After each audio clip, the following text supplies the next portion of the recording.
ओम नमः शिवाय। श्रीलिंग महापुराण 93वां अध्याय असुर अंधक का कथानक। ऋषिगण बोले, अंधक नामक दैत्यों के अग्रणी ने मंदरगिरी की सुंदर गुफा में दमित होकर शिव जी से गणों का अधिपति का पद कैसे प्राप्त किया, यह आप हम लोगों को बताएं। जिस प्रकार यह घटित हुआ और जैसे आपने सुना हो। सूत बोले, मैं संक्षेप में यह बताऊंगा कि मंदर पर्वत पर अंधक का शोषण अर्थात दमन कैसे हुआ, उस पर शिव जी की कृपा कैसे हुई तथा उसको वर कैसे प्राप्त हुआ। पहले हिरण्याक्ष के एक पुत्र उत्पन्न था। वह शक्ति में अपने पिता के समान था। तपस्या द्वारा उसने महान पराक्रम प्राप्त किया।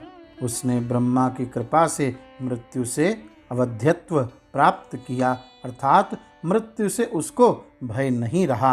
उसने तीनों लोकों का भोग किया।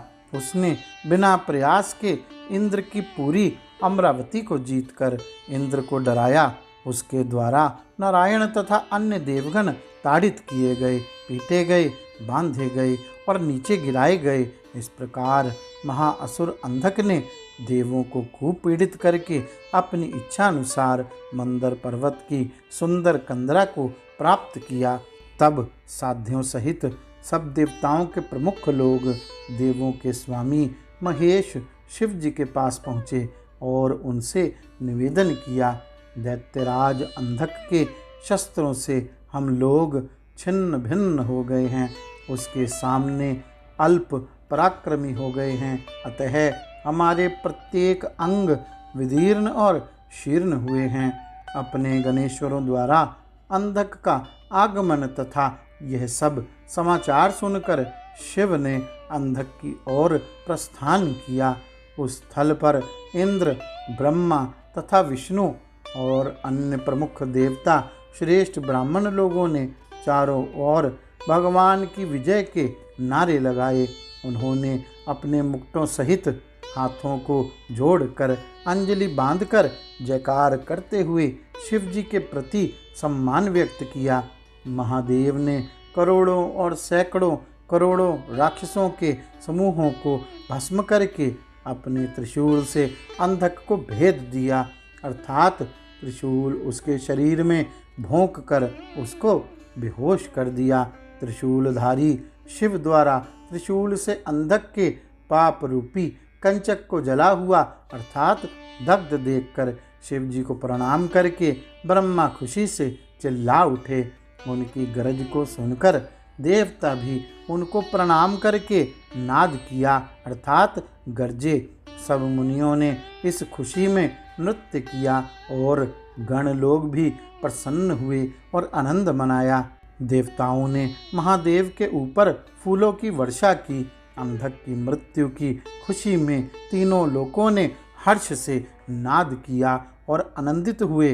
त्रिशूल की अग्नि से शव के समान दग्ध अंधक ने सात्विक भाव से युक्त मन से सोचा, पूर्व जन्म में मैंने महादेव को सताया था, अतः इस जन्म में मैं उनके द्वारा जला दिया गया। पूर्व जन्म में मैंने महादेव की आराधना नहीं की थी, उसी का यह फल मैंने इस जन्म में पाया। नहीं तो ऐसा ना होता। जो कोई मृत्यु काल में एक बार भी रुद्र अर्थात महादेव का स्मरण करता है, वह उनका सायुज्य प्राप्त करता है। तो बहुत बार स्मरण करने से क्या है। ब्रह्मा, विष्णु और इंद्र सहित सब देवता जिसकी शरण पाकर रहते हैं, तो प्रत्येक व्यक्ति को केवल उन्हीं महादेव की शरण में जाना चाहिए। इस प्रकार सोच विचार करने के बाद अंधक अपने मन में प्रसन्न हो गया। उसने पूर्ण संतुष्टि का अनुभव किया। उसने गणों सहित शिव, ईशान, महादेव की स्तुति की, जिन्होंने उसको उस स्थिति को पहुँचाया था, अर्थात उसका दमन किया था। अंधक ने घोर दुखों को हरने वाले महादेव की प्रार्थना की। उसके द्वारा प्रार्थना किए जाने पर दयालु देवेश महादेव ने त्रिशूल के अग्रभाग में स्थित हिरण्याक्ष के पुत्र अंधक दानव की और कृपा पूर्वक देखकर कहा, हे वत्स, मैं तुम्हारे ऊपर प्रसन्न हूँ, तुम्हारा कल्याण हो, मैं तुम्हारी मनोकामना को पूर्ण करूँगा, तुम वर मांगो। महादेव शंभु की इस बात को सुनकर अंधक ने हर्षपूर्वक गदगद वाणी से महादेव से कहा, हे देव देवेश, भक्तों के दुखों के हरने वाले भगवान शंकर, यदि आप मुझ पर प्रसन्न हैं और वर देना चाहते हैं तो तुम में मेरी भक्ति हो, यह वर दीजिए। अंधक के वचन को सुनकर महान आत्मा महाधुतिमान शंकर ने दैत्येंद्र अंधक को दुर्लभ भक्ति का वरदान दिया, उसको गणों के अधिपति पदवी भी प्रदान की। अंधक के गणाधिपति अर्थात गानपत्य पद प्राप्त होने पर उसको देवताओं ने प्रणाम किया। गौरी शंकर भगवान की जय। ओम नमः शिवाय।